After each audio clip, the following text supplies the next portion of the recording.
El Siglo de Oro o Siglo de Oro español fue un periodo de florecimiento de las artes y la literatura en la España de la dinastía de los Austrias o los Habsburgos. Se trata de un periodo sin fechas delimitadas, usualmente superior a un siglo a pesar de su nombre, cuyos inicios estarían luego de la Reconquista española, alrededor de 1492 y sus fines alrededor de 1681, año de la muerte de Pedro Calderón de la Barca. Origen del Siglo de Oro. El término Siglo de Oro fue ideado por Luis José Velázquez, Márquez de Valdeflores, quien fuera un erudito y anticuario del siglo XVIII.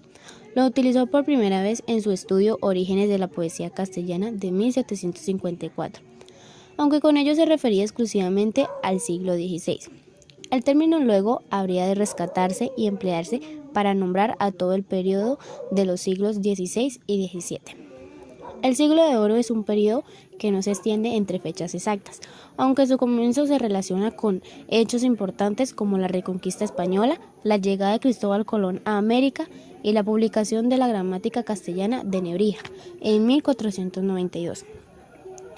El fin del periodo del Siglo de Oro coincide con la firma del Tratado de los Pirineos entre España y Francia en 1659 y con el último autor representante de este movimiento de esplendor artístico español, Pedro Calderón de la Barca, 1600 a 1680. Periodos estéticos del Siglo de Oro.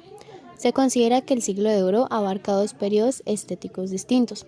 Primero, el Renacimiento español. Tiene lugar en el siglo XVI durante el reinado de los reyes católicos Carlos I y Felipe II, signado por una interpretación muy particular de las influencias italianas, renacentistas en confluencia con formas estéticas, propiamente ibéricas, como los frutos del sincretismo, como los moros. Segundo, el barroco hispano.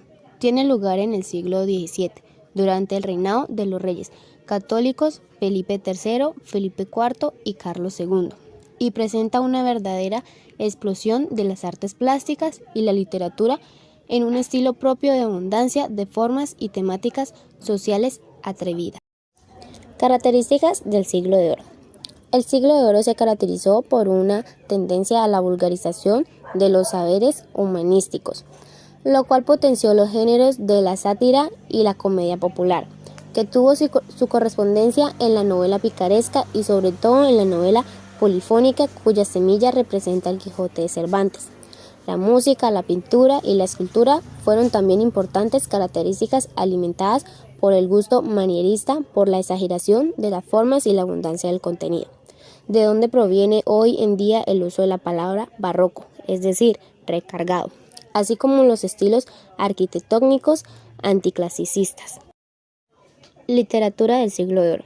La literatura del Siglo de Oro alcanzó un esplendor único en la historia literaria universal, gracias a diversas tendencias, como la novela picaresca, protagonizada por pícaros, es decir, jóvenes pobres y taimados que hacían la vida aprovechándose de los demás y de su ingenio.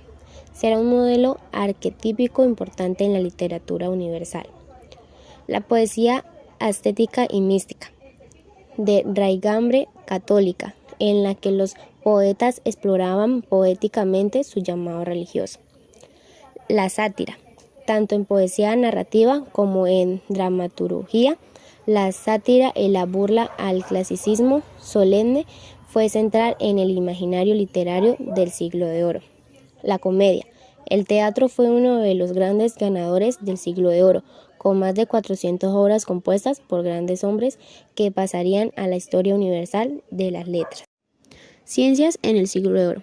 Las ciencias también recibieron un empuje considerable durante el Siglo de Oro, a pesar de la marcada tradición católica e inquisitorial de la cultura española, que a menudo representó un atraso conservador respecto al resto de Europa.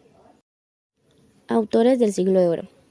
Los grandes autores del Siglo de Oro español fueron Miguel de Cervantes, escritor del Quijote, así como de las novelas ejemplares y otras formas de narrativa que serían centrales y fundamentales para la literatura mundial de Europa. Luis de Góngora, poeta y dramaturgo cuya tendencia estética dentro de la poesía sería conocida como el culteranismo o gongorismo. Santa Teresa de Jesús, religiosa y cofundadora de la Orden de las Carmelitas Descalzas. Se le considera junto a San Juan de la Cruz la cumbre de la poesía mística española.